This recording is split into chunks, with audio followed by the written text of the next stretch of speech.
Hi, I'm Robert Nowak, and I'm going to give you a short lecture about Latin roots.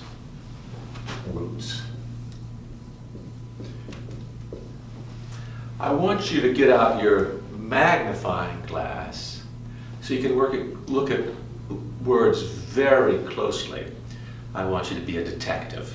I want you to be a detective of words. And I'll tell you why this is useful. I was teaching a class the other day, and we came across this line saying, "The bear's big mouth was cruel and cavernous."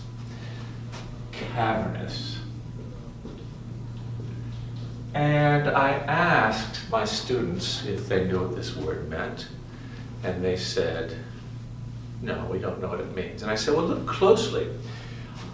Is there any part of that word, especially the beginning part of the word, that looks familiar to you?" And someone raised his hand. Yes. They said, "This looks familiar to me. I know what that means. I know what that means." I said, "What does it mean?" "It means a hole in the side of a mountain." So if you have a mountain here, you might have something here that's a little hole in there that is a cave. A bear might live there. It's a cave. So that gives us a clue on what this word might mean. Cavernous. And a cave, it's an old CAV in Latin, means hollow, which means a space. And it turns out that this is indeed a hollow in a mountain. And cavernous is even just more. You go through the mountain, you go into the mountain. You have all kinds of little tunnels in a mountain. It might go on for miles. The rooms might be huge.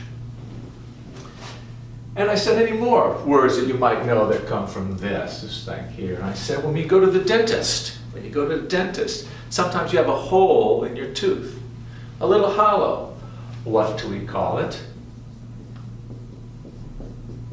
A cavity. A cavity. A little bit of a hollow in your tooth that has to be filled. And all around Boston, we have them building these huge buildings these days. They're constructing buildings. And usually they dig a hole in the ground. And what's the verb for that? Well, the verb is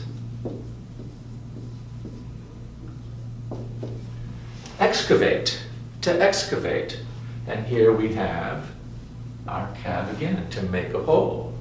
And when we're done, we have what's called an excavation, a hole, a deep hole in the ground. Now, if we take those three letters, CAV, and we turn them around,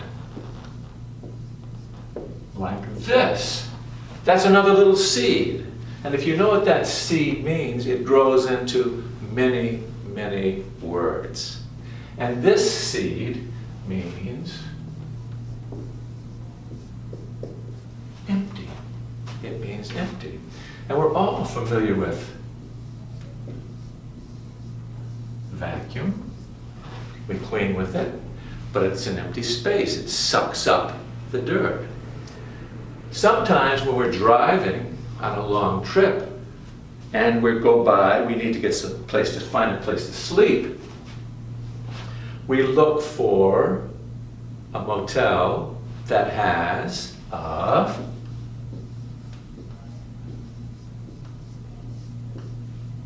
a vacant room, and somebody can rent us that room for the night.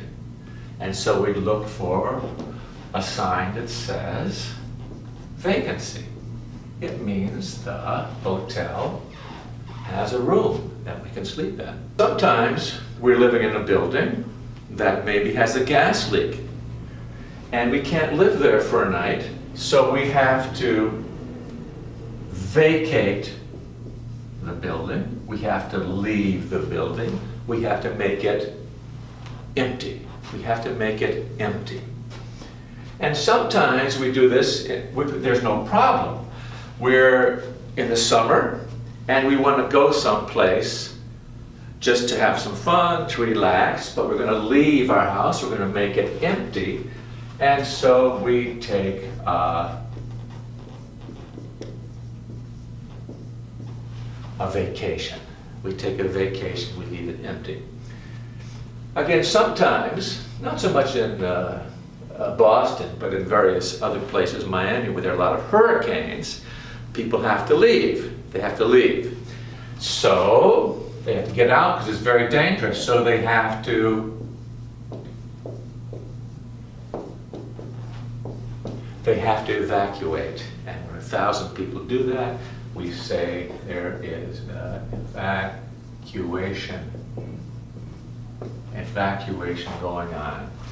So there's more things, words that would go with this. There's vacuous and vacuity. But you can see if we know this, VAC, what it means, we have 1, 2, 3, 4, 5, 6, 7 words we've learned from that. And there are more too, at least 2 or 3 more.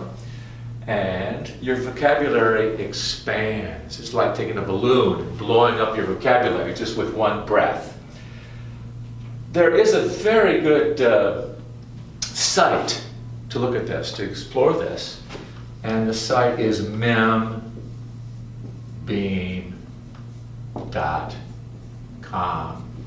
And there they will have something like VAC at the bottom, and they'll have a tree with all these words that come off that one root. It's like a seed growing into many, many different words.